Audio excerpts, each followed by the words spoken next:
Mettez-vous en ligne, mettez-vous en ligne, mettez-vous en ligne, mettez-vous en ligne, on s'est laissé. Voilà, connectez-vous, chers parents.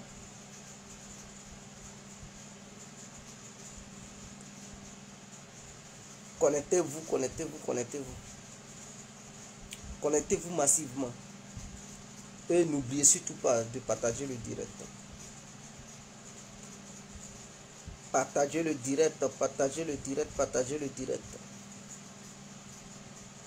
Connectez-vous et partagez le direct. On va quitter ici. Connectez-vous et partagez le direct. On va quitter ici. Voilà. N'oubliez pas de vous abonner sur ma page dédiée complet. Abonnez-vous, abonnez-vous, abonnez-vous. Partagez le direct massivement. Partagez-le dans les groupes sur vos murs. Partagez-le, taguez vos amis. Quittez ici.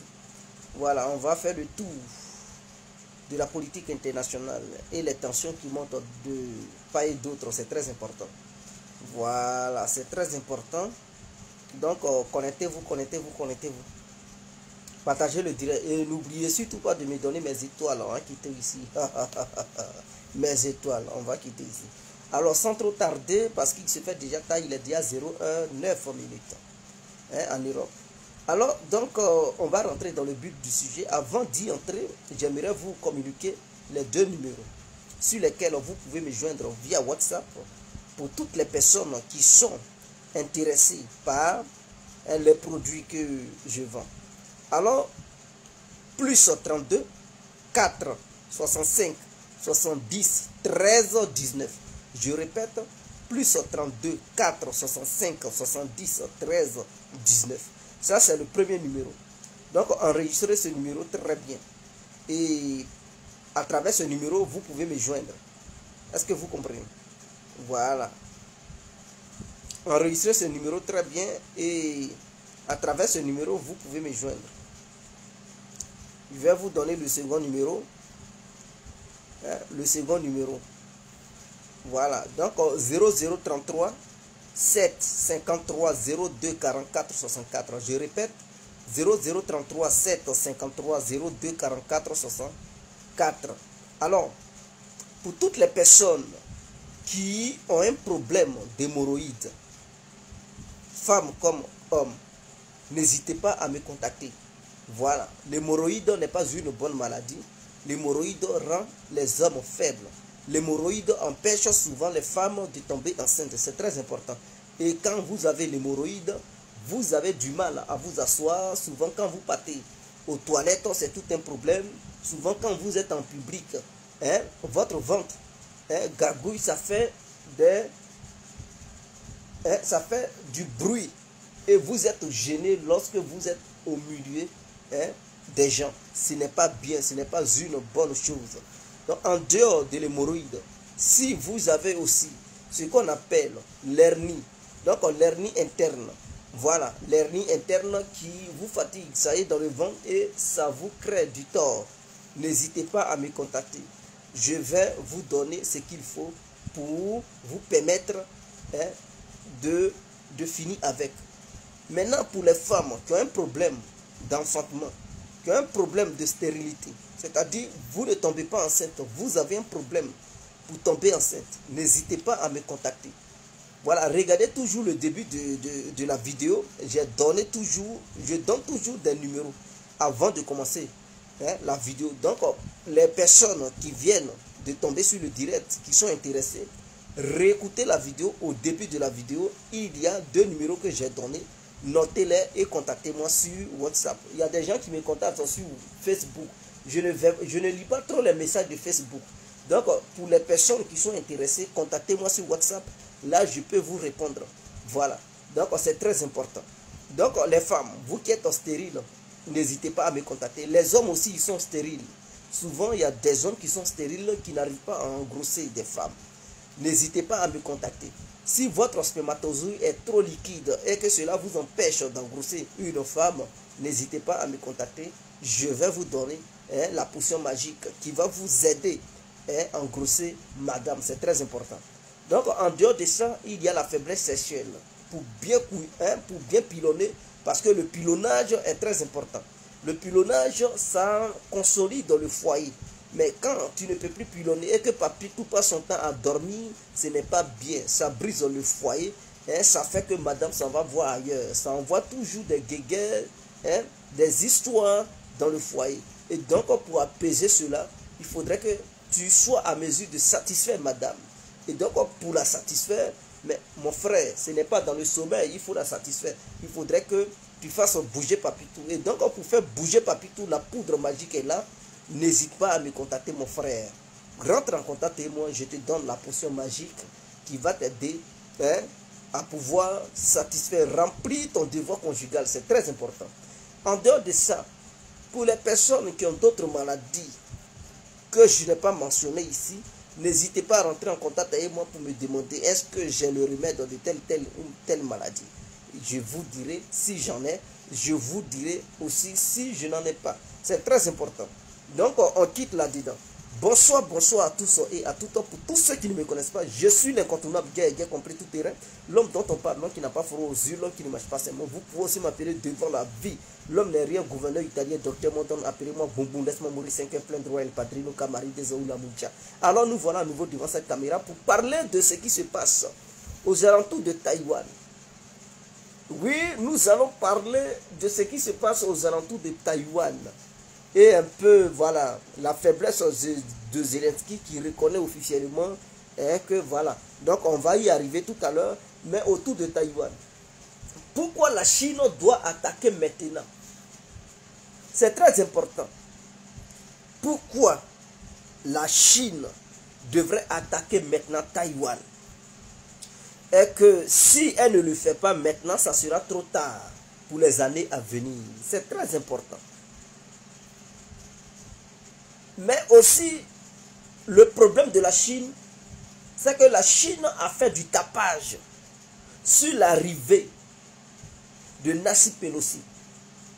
C'est-à-dire, elle est la présidente des députés. Donc, aux États-Unis, on appelle ça la Chambre des représentants. En Côte d'Ivoire, on dit les députés. Voilà. Donc, elle est la présidente des députés, hein, aux États-Unis là-bas. Donc, elle est la troisième personnalité du pays. C'est très important. Donc, c'est une très grande personnalité. Elle est la troisième personnalité du pays. Est-ce que vous comprenez? Ok. Elle s'en va rendre visite parce que lorsque certains pays reconnaissaient Taïwan, elle était encore très jeune. Dans les années 91, elle était à Taïwan. Elle avait assisté à la cérémonie. Aujourd'hui, elle occupe une place très importante. Elle a pris de l'âge. Elle s'en va encore à Taïwan. Pourquoi les Chinois ont vociféré sur tous les plateaux, sur toutes les chaînes? Non, ça va créer une guerre. Nous allons répondre militairement parlant.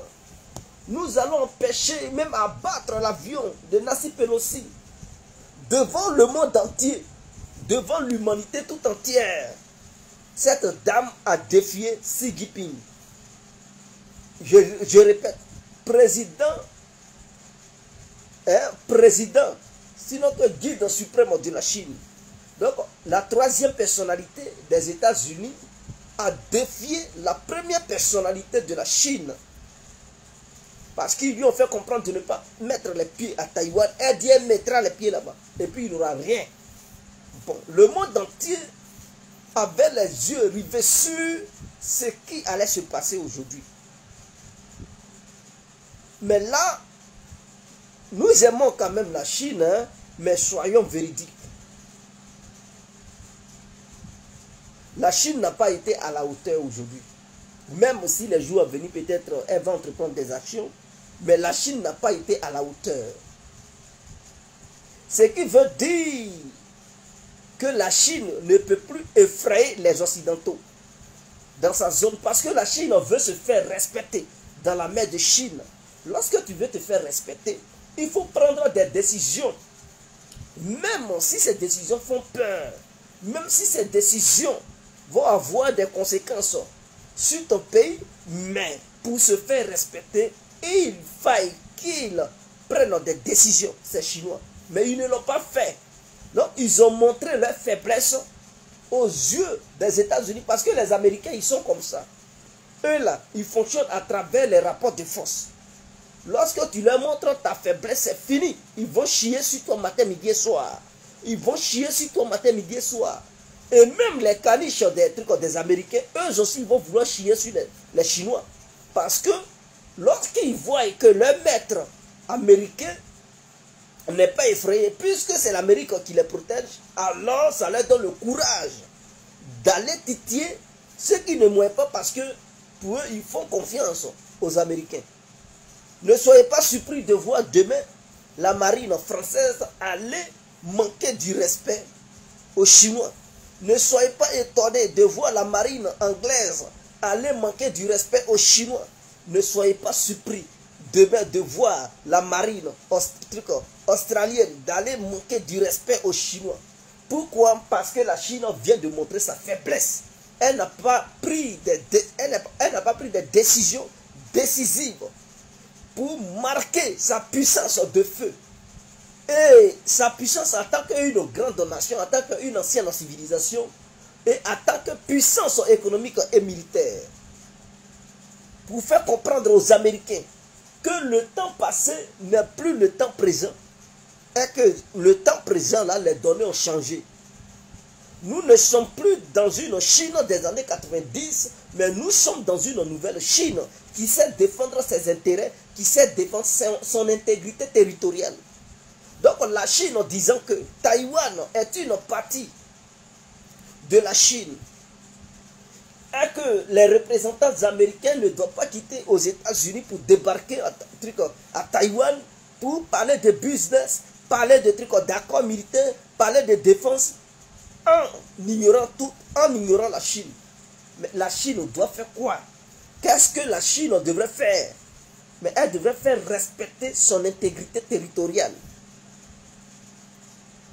Malgré cela, la dame, elle atterrit quand même là-bas avec son avion, suivi de 40 personnalités américaines encore.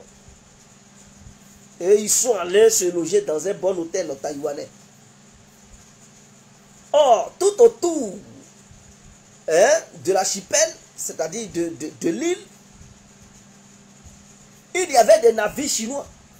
La Chine a fait déplacer 2 porte-avions autour de l'île. En dehors des porte-avions, la Chine a fait déplacer des sous-marins et d'autres navires, ainsi que des porteurs de missiles antibalistiques pour les placer dans la dernière ville qui fait face à Taïwan. C'est la mer qui les sépare, mais les missiles peuvent frapper déjà sur le territoire taïwanais. Avec tout ça, la Chine a fait décoller des avions Sukhoi 35 parce que la Chine a acheté des avions Sukhoi 35 dans la mer des Russes. Ils ont fait décoller les Sukhoi 35 pour pénétrer dans l'espace aérien taïwanais sans rien faire. Et il y a un avion taïwanais qui a tiré pour... C'est un coup de sémence pour faire comprendre aux avions chinois que non, si vous continuez, on va vous tirer là-dessus. Rien ne s'est passé. Nancy Pelosi a atterri quand même. Donc ça, il y a un gros manque de respect. Il y a un gros manque de respect. La Chine devrait fermer l'espace aérien taïwanais. Je dis bien la Chine devrait fermer l'espace aérien taïwanais. De la manière la Russie a fermé l'espace aérien ukrainien. Est-ce qu'en Ukraine, il y a des avions qui volent encore dans l'espace? Des avions, comment on appelle ça, du transport, ou bien les avions de l'OTAN? Ils ne volent pas. Même pour alimenter l'Ukraine en âme, là, c'est pas avion, ils prennent. Même quand les dirigeants européens veulent aller en Ukraine, ils ne prennent pas avion pour atterrir en Ukraine. Eux, ils passent par train. Eux, ils passent par voiture personnelle. Ils ne prennent pas avion pour atterrir parce que la Russie a fait comprendre que tout avion, que ce soit civil ou militaire, qu'elle verra dans l'espace aérien ukrainien, sera abattu. C'est clair, le message est clair. Même les Américains pour envoyer de l'armement en Ukraine, ils sont obligés d'atterrir en Pologne et de là, ils passent par voie ferrée ou bien voie routière. C'est comme ça qu'ils font leur trafic. Ils ne prennent pas leur Boeing pour atterrir maintenant en Ukraine pour dire non, la Russie a dit si ça atterrit là-bas, je bombarde. Quand c'est comme ça, le message est clair et le respect est là. Mais la Chine, oh vraiment, la Chine vient de se faire humilier. La Chine vient de se faire humilier.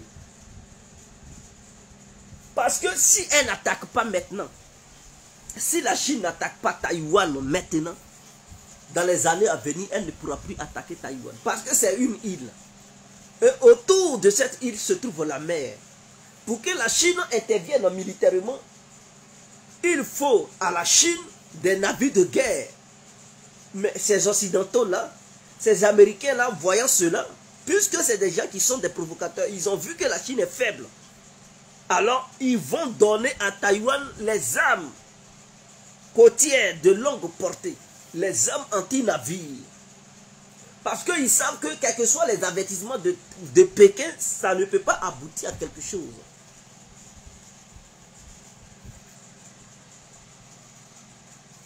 Ils savent que les avertissements de Pékin, ça ne peut pas aboutir à quelque chose. Et que Pékin va gueuler, Pékin va aboyer, Pékin va faire quoi que ce soit.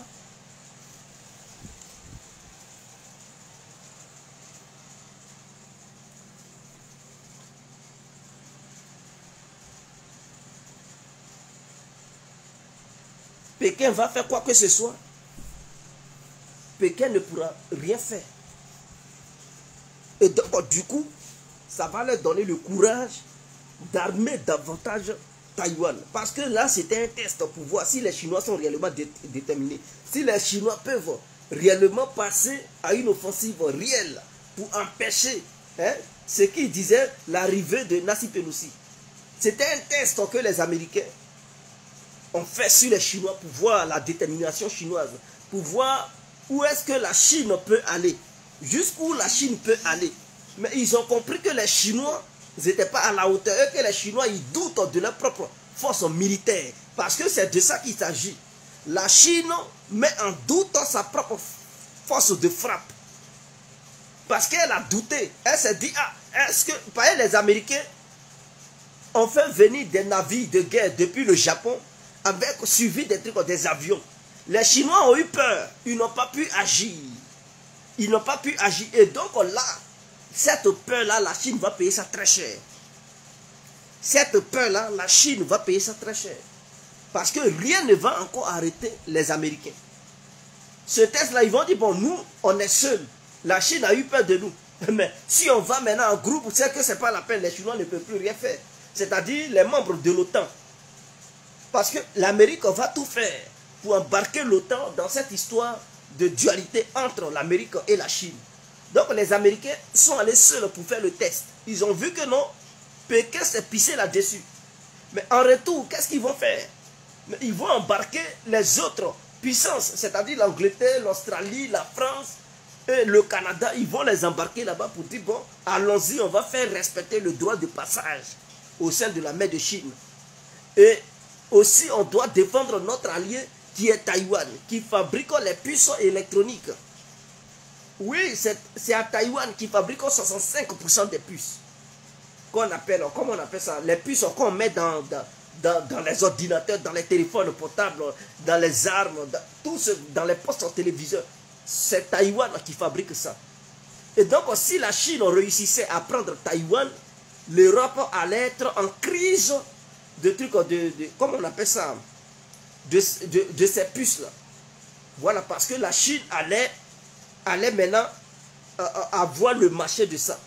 Et c'est la Chine qui allait maintenant fabriquer, livrer ces puces à l'humanité tout entière. Puisque c'est Taïwan qui fabrique 65%. La Corée du Sud fabrique au moins 18%. La Chine elle-même, elle fabrique 5%. Et les Américains, ils fabriquent un peu. Mais ce n'est pas trop ça. Mais c'est Taïwan qui fabrique le gros lot.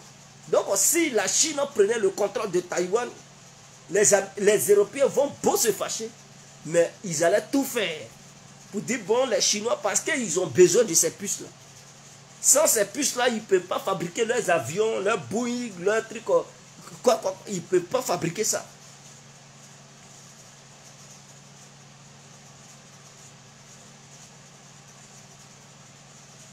Donc, c'est...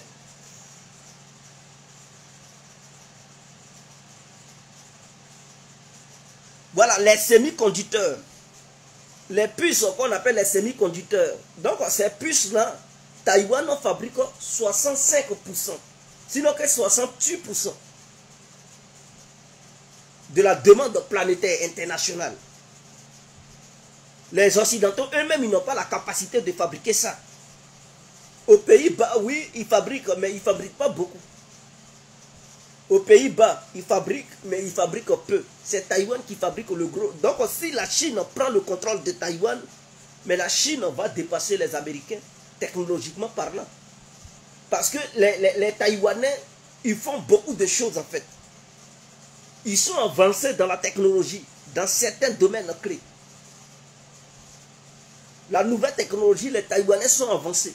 Donc si la Chine prend le contrôle de cette île, ça va être bénéfique à la Chine. La Chine ne va plus faire d'efforts. Et puis bon, voilà, sur un plateau d'or, on va lui dire, bon, écoute, voici ce qu'on sait faire, voilà notre spécialité, et la Chine prend le contrôle de ça. Et ça va faire partie de la Chine, sans aucun effort. Mais la Chine vient de montrer que non, elle est capable de défendre ses propres intérêts. C'est là que j'aime la Russie. Même la Russie a dit qu'elle soutient la Chine. Et que la Chine a le droit d'entreprendre des décisions, prendre des décisions militaires et techniques sur Taïwan. Mais la Chine n'a pas été capable de prendre de telles décisions. C'était une manière aussi pour la Russie d'aider la Chine à faire couler certains bâtiments aux Américains. Si jamais l'Amérique s'impliquait là-dedans. De la manière les Américains aident les Ukrainiens en armes.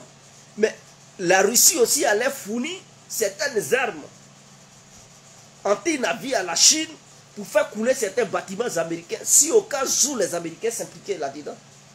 Sans que la Russie ne s'implique directement là-dedans, mais allait fournir certains missiles à longue portée. Si ce sont des missiles hypersoniques pour frapper des bâtiments américains de longue distance, la Russie allait le faire pour se venger sur cette histoire d'Ukraine. Mais la Chine a mouillé. Et donc les États-Unis d'Amérique n'auront plus de limites. Ils craignaient. Ils se disaient que s'ils donnaient des vraies armes à l'île, c'est-à-dire à Taïwan, Pékin allait se fâcher, Pékin allait lancer une opération militaire. Mais là, Pékin a montré que non, elle est incapable. C'est-à-dire la Chine a montré qu'elle est incapable de lancer une opération militaire. Et donc les Américains, c'est-à-dire c'est nos limites, ils vont envoyer des armes seulement. Pékin va beau parler parce qu'ils savent que c'est des gens, c'est des beaux parleurs, c'est des blablabla. Ils vont parler, ils vont rien faire. Donc les Occidentaux, vous allez voir, les jours à venir, ils vont envoyer des armes. Ils vont dire non, il faut armer Taïwan pour ne pas se faire attaquer par la Chine. Et la Chine ne peut rien faire. Et quand c'est comme ça, quand ils sauront bel et bien que Taïwan est armé jusqu'au temps, en ce moment-là, ils vont demander aux Taïwanais de proclamer leur indépendance. Et la Chine ne pourra plus rien faire.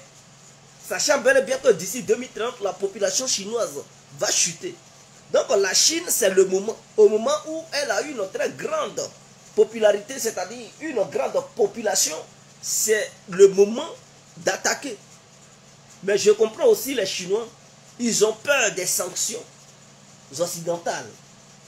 Les Chinois ont peur que les Occidentaux les sanctionnent économiquement parlant et bloquent leurs avoirs qui se trouvent dans les banques américaines ou européennes, ainsi que certaines sociétés. Voilà pourquoi ils ont peur. Mais les Chinois ne devraient pas avoir peur. Puisque tout ce qui est fabriqué en Occident, c'est en Chine, c'est fabriqué. C'est-à-dire toutes les grandes entreprises occidentales se trouvent en Chine. Les Chinois, je comprends, ils ont peur de voir ces grandes entreprises occidentales qui se retrouvent sur leur territoire fermé et quitter la Chine. Est-ce que vous comprenez? Donc la Chine a peur que ses concitoyens se retrouvent au chômage du jour au lendemain. Mais si la Chine va sur cette vision, sur cette base, elle ne pourra jamais défendre ses intérêts. Et les Occidentaux sont conscients, Les Américains sont conscients de ça. Donc, ils vont se dire, comme la Chine a eu une telle pensée, a eu une telle idéologie, hein, alors eux, ça va les encourager à agir. Parce qu'en retour, ils savent que les Chinois vont toujours avoir peur que les entreprises occidentales quittent le territoire chinois. Et donc, ça va faire que la Chine ne pourra jamais défendre ses intérêts. Et c'est ce qui va encourager les Occidentaux. La Chine ne devrait pas regarder cela. Le monde est maintenant vaste. Je dis bien, le monde est vaste. Il suffit à la Chine de réorienter son commerce. Réorienter son commerce et entreprendre des vraies actions avec des pays sûrs et garantis au niveau commercial. La Chine aussi détient une très grande partie de la dette américaine. Donc, s'il y a sanctions, les Européens aussi vont subir. Parce que s'ils délocalisent leurs entreprises, ce n'est pas tout de suite qu'ils vont commencer à produire. Il leur faut des années pour mettre ces entreprises sur pied en Europe pour que ces entreprises puissent reprendre. Or, s'ils veulent quitter la Chine va nationaliser ces entreprises. Va demander aux entreprises européennes, vous partez, mais les matériels, vous laissez ça. Personne ne bouge avec. Et la Chine, voilà, puisque les Européens ont déjà industrialisé la Chine, ils ont mis beaucoup de trucs de sociétés. Si ces sociétés veulent fermer, la Chine dit non, vous partez, mais vous laissez les appareils et tout. Et le gouvernement chinois rouvre ces usines pour permettre aux Chinois de travailler là-dedans. C'est ce que la Russie a fait. Quand les Européens y ferment, mais le gouvernement russe ouvre ça pour dire non, il n'aura aucun Russe n'ira au chômage. Ces entreprises-là, les Russes vont travailler dedans. Et c'est comme ça la Russie fait. Renault, la Russie a pris ça. McDo, il y a un Russe qui est venu, il a remplacé ça. Et il y a plein de sociétés comme ça que les Russes ont remplacées pour éviter qu'il y ait du chômage du peuple russe. Mais la Chine peut suivre la même procédure. Demandez aux Russes, ils vont vous montrer comment ils ont fait. Maintenant, vous vous laissez piétiner, vous vous laissez marcher là-dessus. Et en retour, c'est l'ambassadeur des États-Unis vous convoquez. Il aura des conséquences graves. Il n'aura aucune conséquence. Rien du tout.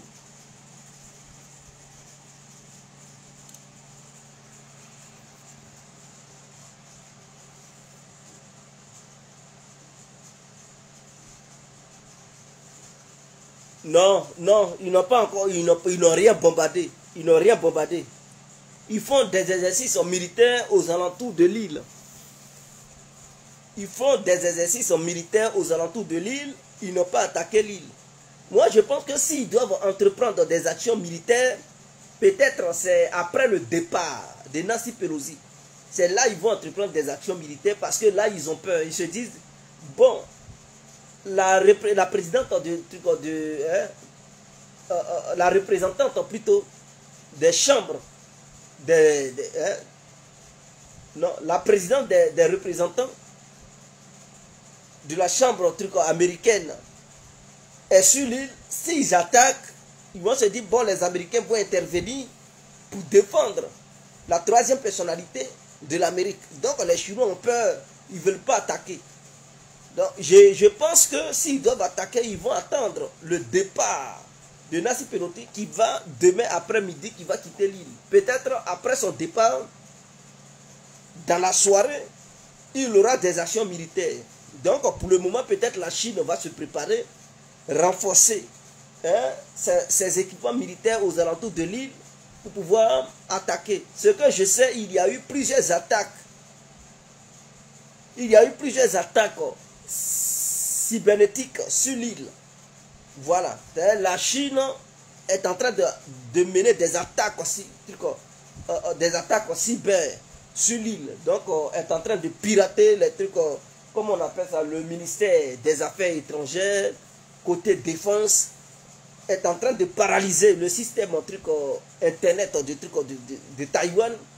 Parce que c'est comme ça toujours les grandes puissances. Avant d'attaquer, ils passent aux attaques cyber. Parce que les armes anti-aériennes, tout ça, tout est lié avec l'ordinateur et tout. Donc, avant d'attaquer pour brouiller le système de défense anti-aérienne, tu lances une attaque cyber sur ton adversaire pour le déstabiliser sur le plan militaire. Et comme ça, tes avions peuvent aller bombarder pour éviter que l'autre réponde militairement parlant. C'est ce que la Russie a fait sur l'Ukraine. Avant d'attaquer l'Ukraine, la Russie a lancé une offensive cyber guerre sur l'Ukraine en attaquant le ministère de la Défense, le ministère des Affaires étrangères, a attaqué même le site du gouvernement pour paralyser le système de défense ukrainien. Suite à ça, les avions russes ont décollé pour commencer à frapper, bombarder toute l'Ukraine. Et c'est ce que voilà, les Russes ont fait. Au début, les Ukrainiens, ils ne savaient pas comment se défendre. C'est par rapport aux armes occidentales, c'est-à-dire les missiles anti-aériens portatifs qu'ils ont donnés aux Ukrainiens. C'est ça qui a fait que les Ukrainiens ont commencé à battre certains avions russes qui volaient à basse altitude. Parce que c'est comme ça. Hein? C'est comme ça, pour ne pas se faire repérer par les radars, les avions sont obligés de voler à même le sol. Et donc, quelqu'un qui a un système de défense aérienne, il met ça sur son épaule, il est sur sa fenêtre, il regarde l'avion vol, il lance seulement. Le missile poursuit l'avion et ça abat l'avion, et c'est comme ça ils ont abattu beaucoup d'avions. Sinon, leur propre système de défense aérienne, ils n'étaient pas capables d'abattre les avions russes, puisque ça a été neutralisé dès les premières heures. Voilà, donc voici un peu ce qui s'est passé. Donc la Chine vraiment devrait se faire respecter par l'Amérique. Là, ils ont montré leur faiblesse. Demain, les Taïwanais n'auront plus peur des Chinois. Les Taïwanais n'auront plus peur des Chinois. Ils vont passer leur temps à demander des armes. De la manière l'Ukraine passe son temps à demander des armes. Ils vont passer leur temps à demander des armes. Et même, il se peut qu'ils signent des accords militaires avec les Occidentaux, les Américains et tout. Et si ça en arrive à ce niveau-là, c'est fini pour la Chine. La Chine ne peut plus rien faire. C'est-à-dire, c'était le moment d'agir avant qu'il y ait des accords militaires signés, parce que ces Occidentaux ne respectent rien. Ils ne vont pas se dire que non, Taïwan est une partie de la Chine. S'ils voient la faiblesse de la Chine, ils vont dire non, les Taïwanais ont le droit de proclamer leur indépendance. Parce qu'ils avaient peur des Chinois, voilà pourquoi ils ne disaient pas que les Taïwanais avaient le droit de proclamer leur indépendance. Mais si la Chine montre une certaine faiblesse militaire, et que les Occidentaux voient que non, la Chine est incapable de prendre l'île militairement parlant, est incapable de défendre ses propres intérêts, mais ils vont commencer à pousser les Taïwanais de prendre leur indépendance. Et avant de les encourager, ils vont dire, bon, écoutez, nous allons signer des accords de défense avec vous. Et suite à ça, voilà, vous avez le droit de proclamer votre indépendance. Et là, la Chine va gueuler et puis ça n'ira nulle part.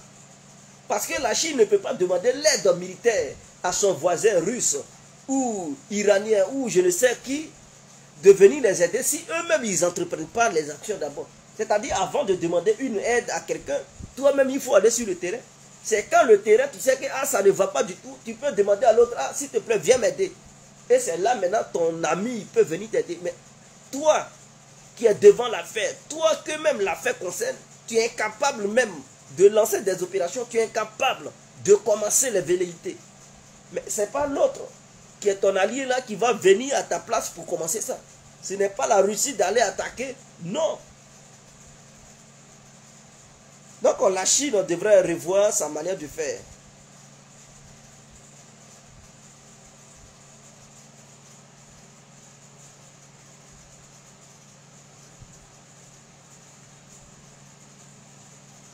Mais président Ouedraogo, il dit ça commence à tirer des missiles actuellement en Chine et Taïwan. Mais non, la Chine tire des missiles à balles réelles autour de l'île, mais ils n'ont pas encore attaqué l'île. À moins que soit ça a commencé maintenant ou j'ai commencé le direct, mais avant ça, ils n'avaient pas encore attaqué l'île. Voilà.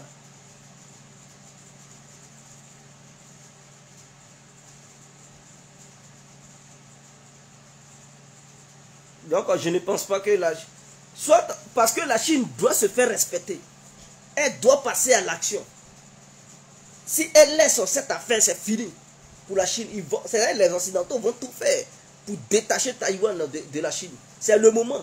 Parce que s'il laisse Taïwan, Taïwan va s'armer jusqu'aux dents. Et les Occidentaux sont capables même de transférer une technologie de fabrication des armes de pointe pour Taïwan, pour que Taïwan fabrique ses propres armes et devenir un État militarisé. Et si Taïwan est devenu un État militarisé, ça va être très difficile pour la Chine d'attaquer. Parce qu'en ce moment-là, si la Chine attaque, la Chine va s'affaiblir militairement. Peut-être la Chine va gagner, mais militairement parlant, la Chine va perdre beaucoup de navires. Oui, beaucoup de trucs de bateaux, beaucoup de militaires, beaucoup de trucs d'hommes. Et donc, sur le plan militaire, la Chine va rétrograder, va redevenir moins puissante que maintenant. Est-ce que vous comprenez? Donc, c'est le moment. Avant que Taïwan ne devienne une vraie puissance militaire là, il faudrait que la Chine agisse avant qu'il ne soit trop tard. C'est ce que Moscou a vu. L'Ukraine avait commencé à recevoir des armes occidentales. L'Ukraine se militarisait. L'Ukraine. Poutine dit, ce qui se passe là, c'est le moment de déclencher l'opération spéciale. Parce que là, si je laisse l'Ukraine, d'ici 5 à 10 ans, la Russie aura du mal à intervenir militairement parlant sur le territoire ukrainien. Parce que les Ukrainiens commençaient à construire des bases, des centres de recherche nucléaire, ceci, cela. Ils commençaient à se doter de d'autres nouvelles armes. Donc Poutine a vu que là, il dit, c'est le moment d'agir. Il a frappé le premier là, il a déstabilisé toute l'Ukraine. L'Ukraine n'a plus le temps de faire des recherches, de fabrication d'armes. En ce moment, ils sont là mendiés partout dans le monde. Donnez-nous des armes. Ils ne peuvent plus se concentrer dans un centre de recherche pour dire qu'ils vont fabriquer armes. Sinon, il y a un missile qui va atterrir là-bas. Donc, du coup, leur programme a foiré. Poutine a déstabilisé tout. Il a tout déstabilisé. Donc, c'est comme ça. La Chine devrait agir pareillement. Arrêtez vos histoires de devenir riche, devenir riche.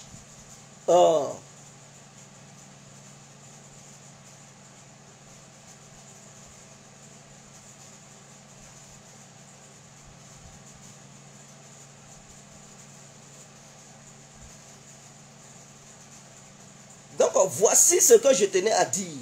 Voici ce que je tenais à dire. Mais on n'est pas rentré dans l'historique des faits. Pourquoi la Chine dit que Taïwan a eu une partie de la Chine, ceci, cela. Un autre jour, on en parlera. Peut-être la Chine prendra la décision pour déclencher les hostilités en ce moment où je parle. Ou bien d'ici, ils vont dire, ah, le matin, c'est chaud. Parce que le monde entier regarde la Chine. Et la Chine ne peut pas perdre la face. Oui, parce que c'est une question de dualité. La Chine ne doit pas perdre la face. Parce que si elle perd la face, c'est fini pour elle. Donc elle doit montrer aux yeux du monde entier que non, qu'elle dit est fait. Comme ça va envoyer un message fort aux autres puissances qui vont vouloir jouer avec la Chine. Quand la Chine va dire non, c'est non.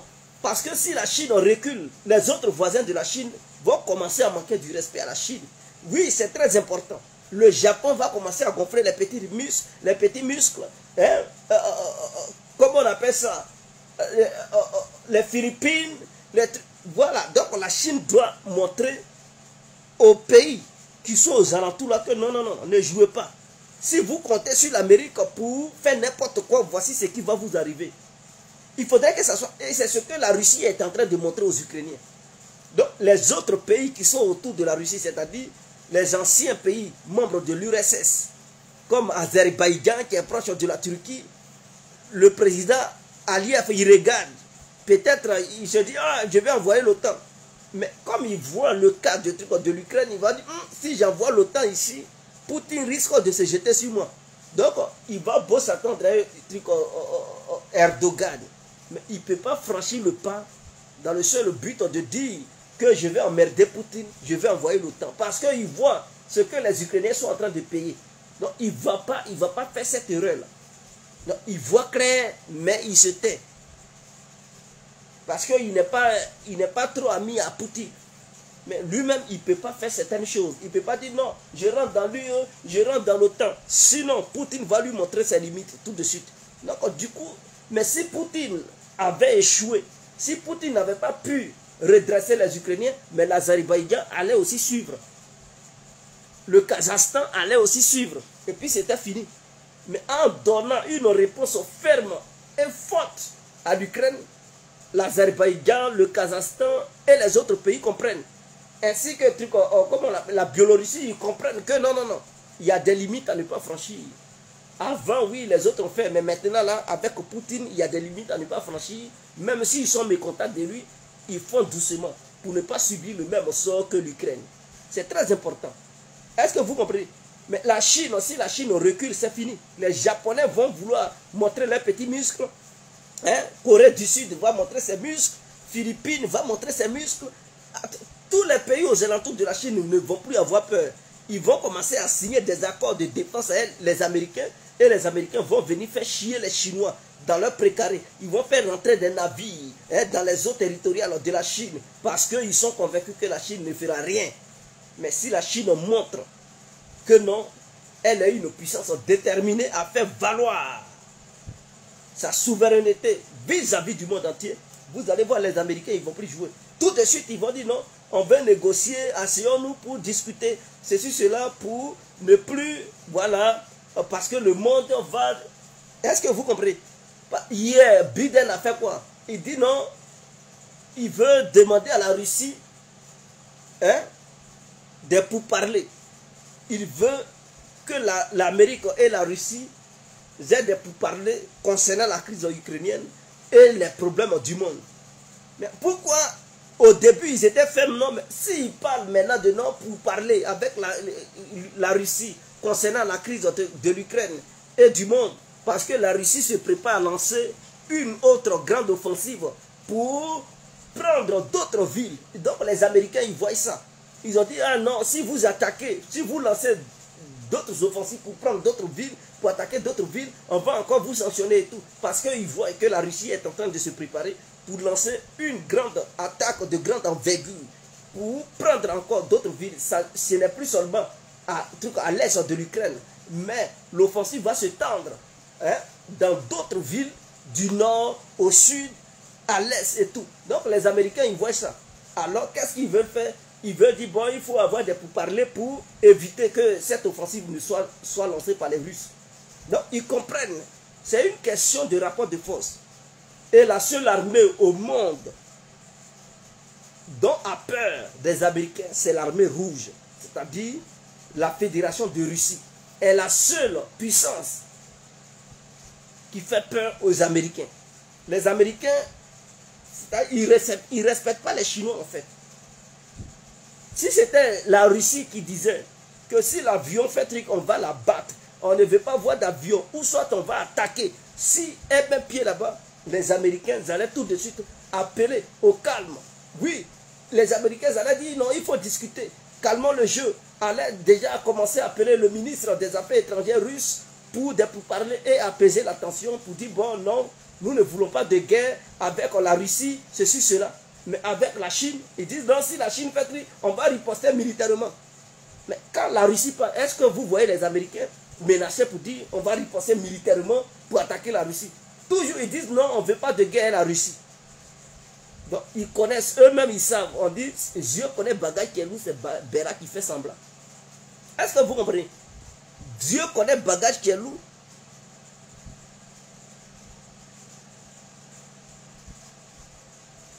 Oui, elle est partie en Taïwan.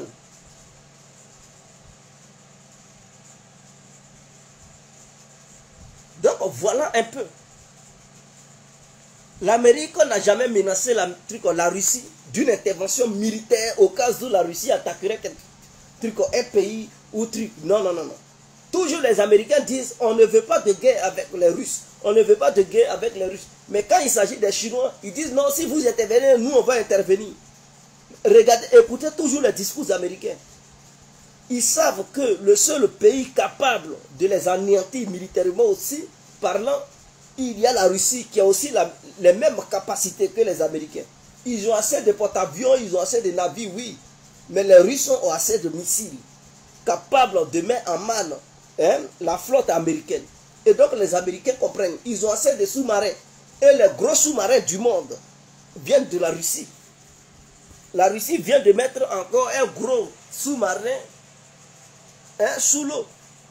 Le plus gros sous-marin du monde, porteur des missiles, des drones Poséidon, des drones nucléaires, unique au monde. Aucun pays n'a ces genres de drones.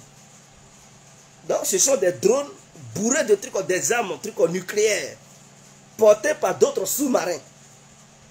Donc ce sont des mini sous-marins qui n'ont pas de pilote, mais qui vont seuls. Donc des mini sous-marins qui sont portés par d'autres sous-marins. Donc ces mini sous-marins-là, il n'y a que des armes nucléaires qui sont remplies dedans.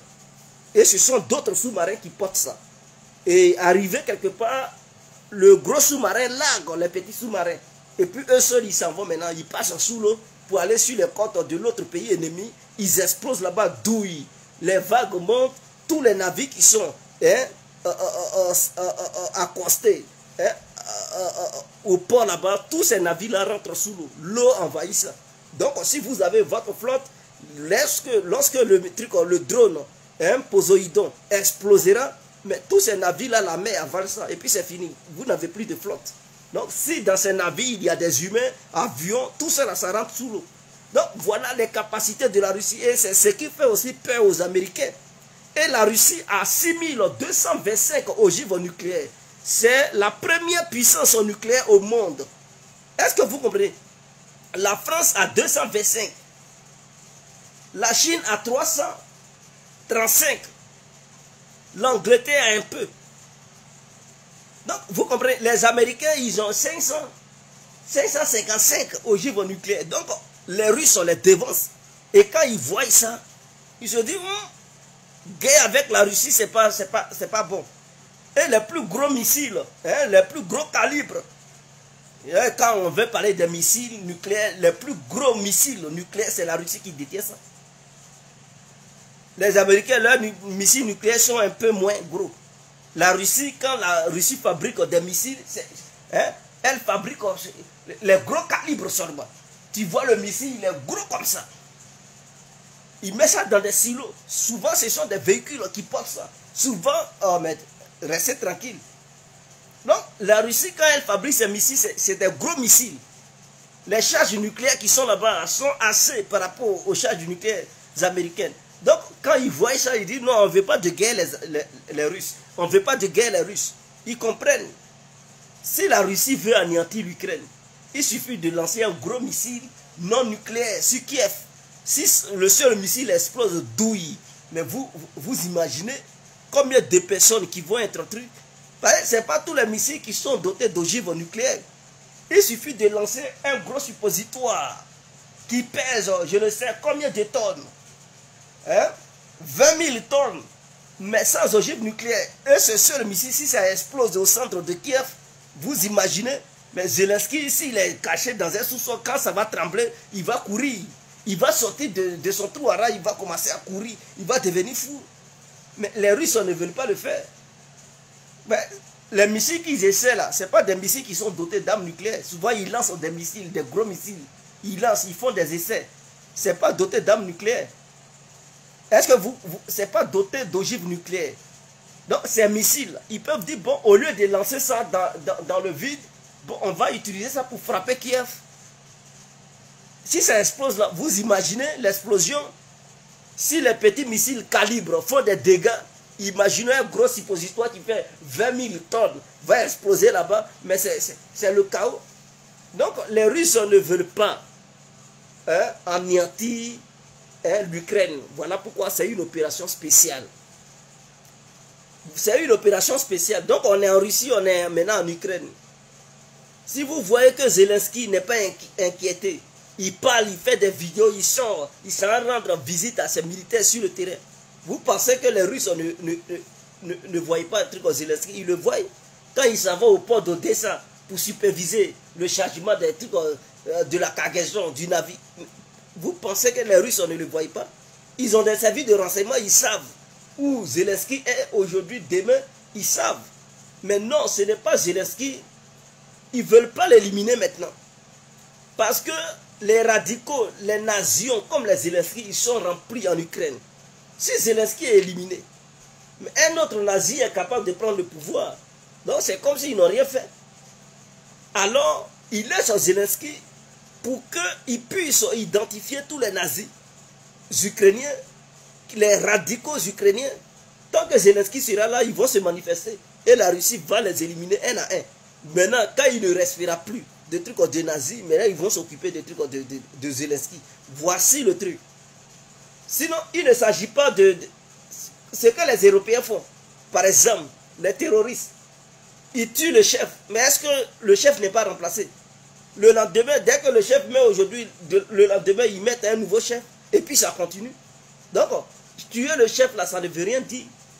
L'idéologie, c'est l'idéologie qu'il faut combattre. Ce n'est pas une question de chef. Puisque le chef a déjà propagé son idéologie venimeuse, hein, à tout un tas d'individus. Donc, même si tu élimines le chef, les individus sont là, ils vont remplacer le chef. Donc, le plus important, il faut neutraliser ces individus-là avant d'arriver sur le chef. Et c'est ce que les Russes font. Voilà pourquoi les gens ils demandent, mais pourquoi les Russes, au lieu d'éliminer, ils savent où Zelensky est, ses déplacements et tout. Il est à Odessa. Il suffit d'envoyer un missile calibre et puis c'est fini. Là où il est, quand les Russes ils savent qu'il y a des armes dans tel endroit et puis ils frappent les points stratégiques. Ça veut dire qu'ils ont des renseignements précis et concis. Donc Zelensky, là où il dort, ils savent, non?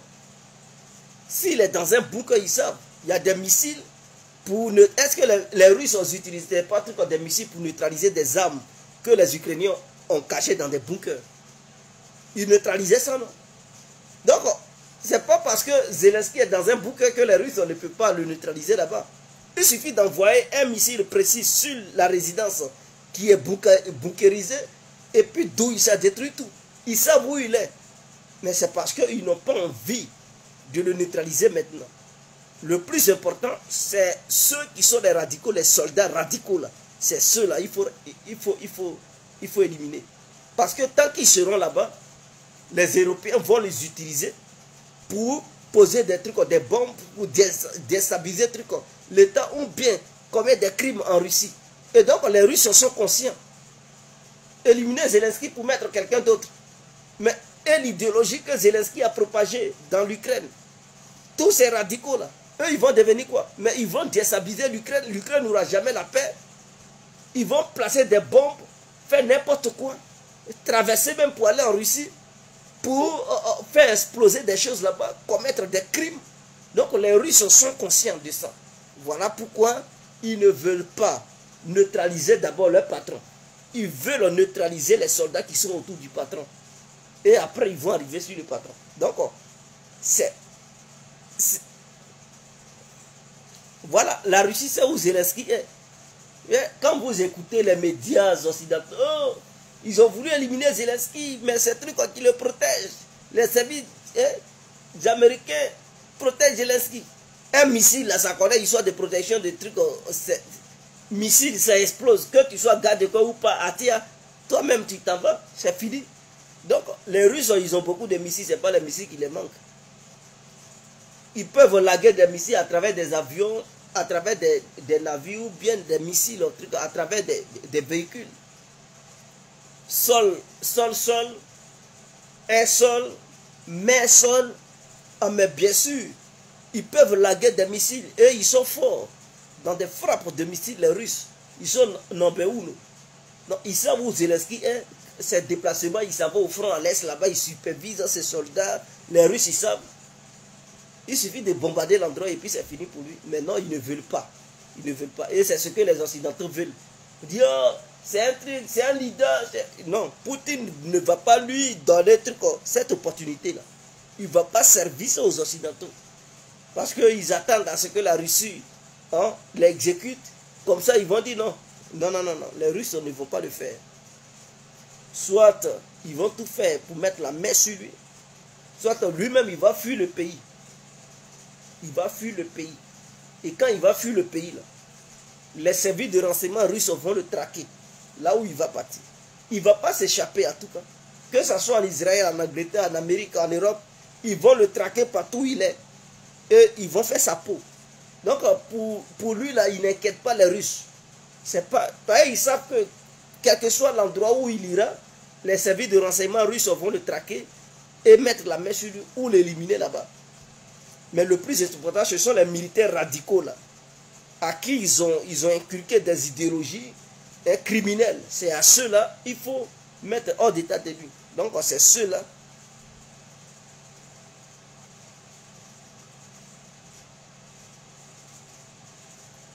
Non, la Chine fanfaronne les 21 avions dans la zone de truc de défense taïwanaise. C'est juste montrer les muscles, mais la Chine a montré sa faiblesse. Donc ce n'est rien. Elle a pour habitude de truc, elle a l'habitude de faire ça. Hein. Tout le temps elle viole l'espace aérien, un truc taïwanais. Mais ça ne fait rien de truc. Voilà. Mais Zelensky a reconnu aujourd'hui qu'en matière d'artillerie et de nombre de soldats, l'Ukraine ne peut pas renverser la tendance. Et qu'à l'est de l'Ukraine, il ne peut pas décrire ça, c'est l'enfer. Donc, des Occidentaux commencent à se poser des questions. Ah, donc, si tu penses que vous ne pouvez pas renverser la tendance en matière d'artillerie et de nombre d'individus, et que c'est l'enfer, et que l'Ukraine n'arrive pas hein, à repousser les Russes, mais pourquoi tu demandes des armes, pourquoi tu demandes de l'argent? Donc tu vas rembourser l'argent alors. Donc des gens commencent à se poser des questions. Lui-même, ses propres affirmations font que les gens ne lui font plus confiance. Les gens, ils ont déjà donné combien de milliards à Zelensky? Ils ont fait les calculs, il paraît que c'est 75 milliards de dollars. Depuis que la crise a commencé, l'aide qu'on lui a apporté, ils ont apporté à son pays, c'est 75 milliards de dollars. Il a déjà reçu ça. Mais c'est-à-dire, depuis là, il n'a jamais repris une ville dans les mains des Russes. Puisque vers aux environs de Kiev, c'était les Russes même qui étaient partis. Mais depuis ce jour-là, les Ukrainiens n'ont jamais œuvré pour arracher une ville aux Russes, pour dire, ah, on peut espérer que les Ukrainiens peuvent chasser les Russes. Ils n'arrivent même pas à arracher des villes aux Russes. Et c'est eux, on va chasser les Russes, on va libérer les villes. Pendant ce temps, il y a d'autres villes qui continuent de tomber. D'autres villes continuent de tomber. Et puis ils sont là fait de la propagande. Mais peut-être les Européens, je ne sais pas, c'est la haine qu'ils ont contre la Russie qui fait que ils ont les yeux fermés, ils soutiennent l'Ukraine, quoi qu'il en coûte. Ils savent bel et bien que l'Ukraine est en train de perdre. Mais ce que les Occidentaux ne savent pas, c'est qu'ils sont en train de former une armée russe très aguerrie au combat. Oui. Eux, ils pensent qu'ils font du mal à la Russie. Militairement parlant, ils vont affaiblir la Russie. Mais la Russie sera l'armée la plus professionnelle du monde. Oui, parce que cette dualité, cette confrontation va permettre aux soldats russes de transmettre le savoir aux autres soldats russes qui se feront former plus tard. Et ça sera l'armée la plus crainte du monde. Les Américains, ils interviennent, mais sur le plan terrestre, non. Eux, ils restent dans des avions pour bombarder. Et puis, ils utilisent des proxys pour lancer des offensives terrestres. C'est comme ça qu'ils font toujours. Mais la Russie, les Russes, ils sont en train d'obtenir une expérience en matière d'aviation. Parce qu'ils utilisent leur aviation pour agir. Or, l'Ukraine avait des milliers de trucs de défense anti-aérienne renforcés par les Occidentaux. Mais les Russes, au début, ils ont perdu des avions. Mais maintenant, est-ce que vous attendez que les Russes ont perdu des avions? Non. Ça veut dire qu'ils se sont améliorés sur le terrain. Est-ce que vous comprenez? Au début, les pilotes russes faisaient des erreurs. Et donc, les avions russes étaient abattus par des soldats ukrainiens et les mercenaires de l'OTAN. Mais maintenant, vous attendez que les avions russes sont abattus, même les hélicoptères russes? Non. Parce qu'ils ont eu une certaine expérience qui leur permet de tout faire pour éviter que leurs avions ne soient abattus par les soldats ukrainiens, ainsi que leurs hélicoptères. Et donc les Ukrainiens aujourd'hui ont du mal à abattre les avions russes. Parce que les pilotes russes ont acquis une certaine expérience sur le terrain. Soldats comme pilotes. ainsi que les trucs, les marins. Les marins russes ont eu une certaine expérience. Ils savent maintenant comment lancer des missiles pour frapper des points stratégiques. C'est eux seulement qui font ça. Est-ce que vous comprenez? Donc c'est rare dans ce monde de voir une grande puissance avoir de telles expériences. Donc la Russie est en train d'obtenir de l'expérience dans tous les domaines. Vous allez voir, les pilotes russes seront les meilleurs dans les années à venir. Parce que eux, ils appliquent ça sur le terrain. Face à un pays qui est fort. Ce n'est pas un pays qui est moins fort, non. L'Ukraine était un pays fort, soutenu par des pays puissants. Et donc les pilotes russes, les marins russes, les forces terrestres russes vont avoir une très grande expérience. Et cette opération militaire va permettre à la Russie de connaître ses faiblesses et de les réparer dans les années à venir. Oui, elle va voir que non, dans tel endroit on est faible, dans tel endroit on est faible. Donc on doit boucher les trous. Par contre, les pays membres de l'OTAN ne vont pas voir leurs faiblesses. Eux, ils vont penser que non, ils sont puissants, c'est fini, c'est fini. Or, la Russie va voir certaines faiblesses. Que si c'est dans la guerre électronique, si c'est par renseignement satellitaire, si c'est par brouillage, pour brouiller les satellites, les ennemis qui sont au-dessus de la Russie, ou bien certaines armes, la portée de leurs trucs, de les lances, roquettes multiples. S'il faut les augmenter, il faut intégrer d'autres systèmes pour les ajuster. Tout ça, ils vont regarder ça, les paramètres. Et s'il faut créer d'autres systèmes de défense aérienne capables de maîtriser les avions qui volent à basse altitude, et tout ça, ils vont regarder tous ces paramètres et ils vont corriger leurs différentes erreurs. Et vous allez voir une Russie puissante. Eux, ils pensent pouvoir affaiblir la Russie. Mais non, ils sont en train de pousser les Russes à devenir très puissants. Très puissants. Et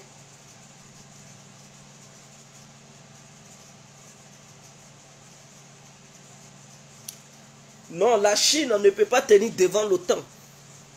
La Chine, militairement parlant, elle fabrique ses armes, mais ces armes ne sont pas... Ces avions ne sont pas encore des avions de qualité, puisque la Chine fabrique ses avions via les avions russes. Elle triche. Regardez les avions chinois et regardez les avions russes, c'est la même chose. Quand vous voyez les avions chinois, c'est comme les Sukhoi, c'est comme les MiG. Est-ce que vous comprenez? Ils ont fabriqué aussi des bombardiers comme les bombardiers russes. Tout ça. Donc, ils ont triché. Ils trichent les avions russes. Et puis aussi, leurs avions fictifs, ils ont triché sur le truc, le F-35. Donc, les Chinois, bon, ils font des copier-coller. Même si les technologies ne sont pas pareilles, mais ce sont les mêmes designs. Maintenant, ce qui est dedans comme technologie, ce n'est pas trop performant parce que la Chine est une nation qui vient de découvrir ce que c'est que l'aviation. Or, les Russes, les Américains, il y a longtemps, eux, ils sont dans l'histoire des trucs d'aviation. Il y a longtemps, ils fabriquent avions. Est-ce que vous comprenez? Russes et Américains, eux, il y a longtemps, ils sont dans l'aviation, ils connaissent ça. Donc, la technologie de l'aviation, les Russes et les Américains, ils maîtrisent. Est-ce que vous comprenez? Voilà, ils maîtrisent. Les Chinois, eux, ils sont récents. Même les moteurs des trucs des avions, les Chinois n'arrivent pas à fabriquer ça. Ils payent encore des moteurs, des avions, dans la main des trucs des Ukrainiens et des Russes. Donc, ils achètent encore des moteurs. Ils n'arrivent pas encore à fabriquer des moteurs. Est-ce que vous comprenez? Donc, les Chinois, ils ne sont pas encore trop. Voilà pourquoi ils achètent des avions russes. Les avions qui ont pénétré dans l'espace aérien taïwanais, ce sont des Sukhoi 35. Ils ont payé beaucoup. Les Chinois payent. Quand les Russes font sortir des avions, les Chinois payent. Malgré qu'ils ont leurs propres avions, mais comme ils savent que leurs avions ne sont pas si performants que les avions russes, quand les Russes font sortir des avions, les Chinois payent, en fait. C'est parce que la Russie n'a pas voulu vendre le Sukhoi 57. Les Chinois voulaient payer, mais ils ont dit non. Eux, ils ne veulent pas vendre ça. Parce que s'ils vendent ça, ça veut dire qu'ils n'ont plus une arme secrète en matière d'aviation. Donc les Russes n'ont pas voulu vendre le Sukhoi 57. De la manière, les Américains n'ont pas vendu le F-22. Voilà, le F-22. Les Américains n'ont pas vendu ça, ils ont vendu plutôt le F-35.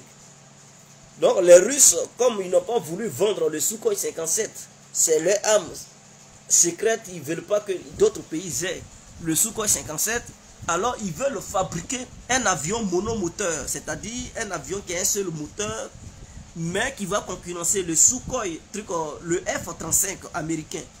Est-ce que vous comprenez? Le F-35 américain, mais qui sera un avion de 5e génération et plus, c'est-à-dire un avion qui va aller vers une 6e génération.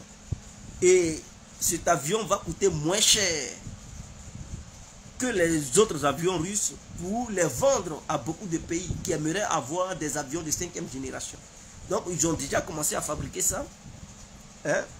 Ça va sortir en 2025 et 6. 2026-2025, ils vont officiellement vendre cet avion au monde entier pour tous ceux qui aimeraient avoir des avions de 5e génération. Si les pays africains sont intéressés, les pays du Golfe, donc la Chine va aussi acheter, et ainsi que l'Algérie, l'Égypte, ils vont acheter leur avion pour avoir un avion de 5e génération. Mais le Sukhoi 57, les Russes ne vendent pas ça. Le Sukhoi 70, c'est-à-dire le drone, hein, la Russie ne vend pas ça. Donc chaque pays a ses armes secrètes. Voilà. Maintenant, si la Chine est confrontée à l'OTAN, elle peut recevoir l'aide de Moscou. Moscou peut donner des armes et envoyer des conseillers militaires, puisque la Chine et la Russie font frontière. Donc les conseillers militaires russes peuvent aller. De la manière la Russie avait agi, c'est là au temps de l'URSS avait agi en Corée, en envoyant des avions MiG en Corée du Nord avec des pilotes russes, soviétiques, mais ils ont peint ces avions en couleur coréenne pour abattre les avions américains. Et c'est comme ça. Ils ont fait, c'est pourquoi l'Amérique a perdu du terrain jusqu'à, ils ont poussé les Américains de l'autre côté. Et les Américains, c'est eux-mêmes qui ont proposé des négociations pour mettre fin à la guerre parce qu'ils voyaient qu'ils ne pouvaient plus gagner et que la Corée du Nord prenait du terrain. Voilà. Donc ils ont dit non, mettons fin à ça. Et Staline, on ne voulait pas. Malheureusement, hein, Staline est mort dans la même année. Et donc il restait maintenant le grand dirigeant chinois. Lui, il a accepté les négociations. Mao Zedong, il a accepté les négociations. Il a dit bon, ils n'ont qu'à négocier. Parce qu'il était seul, il ne pouvait plus soutenir la Corée du Nord contre les Américains. Puisque son homologue Staline n'était plus là. Et le nouveau dirigeant soviétique qui était venu là, il n'était pas pour la guerre.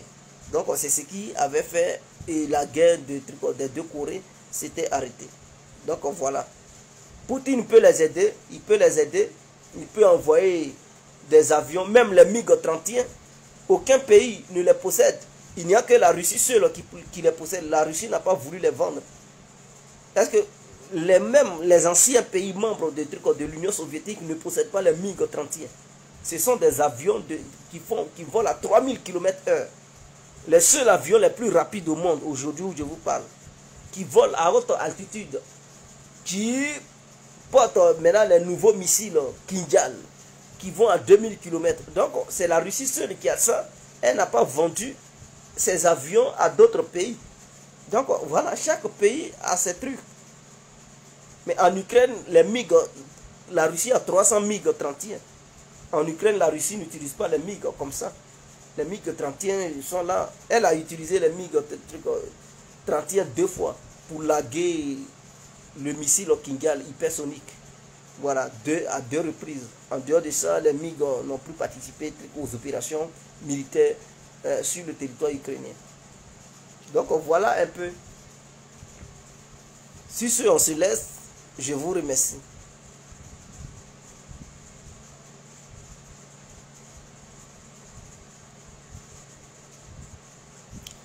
Oui, ceux qui disent l'Ukraine résiste, c'est des gens qui ne comprennent pas. S'il n'y avait pas l'aide occidentale, l'aide de l'OTAN, il y a longtemps, toute l'Ukraine serait déjà envahie. Bien sûr, il y a longtemps, toute l'Ukraine serait déjà envahie. Même les militaires ukrainiens allaient jeter trucs. Mais ce qui fait, quand on dit non, ce sont les Ukrainiens, mais arrêtez quand même. Quand Zelensky a mis sur pied les joueurs étrangers, mais il a reçu au moins 100 000 combattants. 100 000 combattants, ça fait des combattants d'un pays. En Côte d'Ivoire, nos militaires, ils sont au nombre de combien? Peut-être c'est 25 000. Ou s'ils sont trop nombreux, c'est 30 000. Mais quand il a lancé l'appel, il a reçu au moins 100 000 combattants qui se sont fait enrôler pour combattre contre la Russie. Et dans ces 100 000 combattants-là, vous pensez que c'est des plaisantins?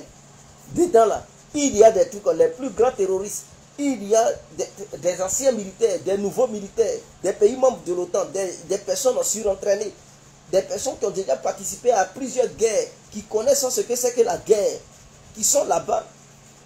Donc la Russie fait face à plusieurs